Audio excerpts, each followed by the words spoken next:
The Scots competed in the first half, albeit they trailed at the break after John McGinn was robbed at the edge of his own box and Romelu Lukaku scored.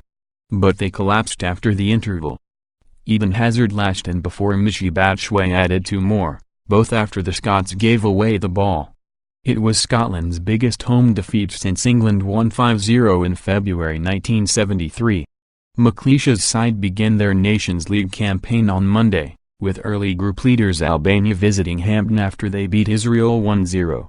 A victory in Hungary is the only success of McLeish's second stint in charge, with the Scots failing to score in defeats by Costa Rica, Peru, Mexico, and now Belgium.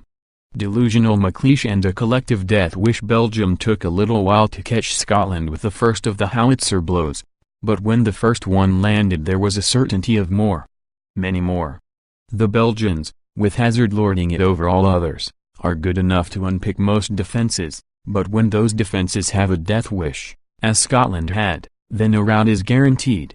As sure as a greyhound courses a hare, McLeish's team were chased around a sparsely attended Hampden in front of 20,196 spectators. If you were a Belgian, it was pretty and what you would have expected from your boys. If you were a Scot it was painful, an evisceration of McLeish's notion that his team were good enough to go toe-to-toe with the third-best team in the world. Delusional. Just before the half-hour, Belgium got there first. Craig Gordon unwisely rolled the ball out to McGinn, who was facing his own goal and unaware of the danger he was in. His first touch was a total calamity and allowed Mamsadam Belt to ransack him and feed Thorgan Hazard, who calmly rolled it across for Lukaku to score his 41st international goal. The torture was only just beginning. Gordon took out Timothy Castaigne and yet, by some miracle, Italian referee Luca Banti did not give a penalty. Then Gordon turned an Eden Hazard header onto a post. A minute into the second half, Hazard blasted the second goal right over Gordon's head and into his net. Soon after, Charlie Mulgrew's aimless ball out of defense fell to Dembele, who gave it to Hazard. The attacker slipped in Batshuayi in for the third. More soft-touch stuff cost Scotland a fourth when Ryan Jack was robbed by Yuri Tielemans and the Monaco man teed up by Batshuayi to blast a shot low past Gordon. At 4-0. Belgium relaxed and the Scots carved out a few chances. They did not give up. That is about as much as you can say for them.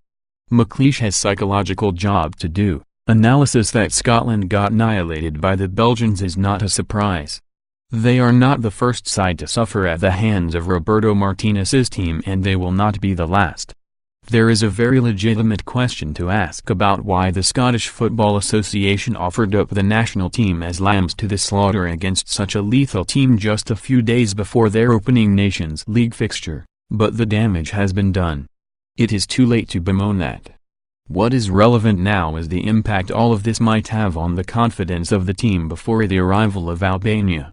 The Albanians have a world ranking of 58. But even a side of fairly modest talents would surely have taken advantage of the kind of crass mistakes that Scotland made on Friday.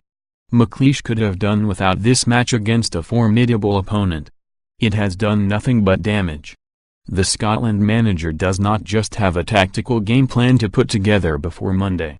After such a chastening experience, he has a psychological job to do, too. The game in numbers. Scotland have now lost 3 consecutive home matches, the joint worst run in their history. Martinez has won 3/4 of his games in charge of Belgium, 21-28. 33%, have been by a margin of 4 goals or more. Scotland have lost each of their last 4 games against Belgium, failing to score on each occasion. Lukaku has scored 18 goals in his last 16 international appearances. Eden Hazard has been directly involved in 27 goals in his last 26 matches for Belgium, 13 goals, 14 assists. Batshuayi has scored 8 of his 10 goals for Belgium after coming on as a substitute.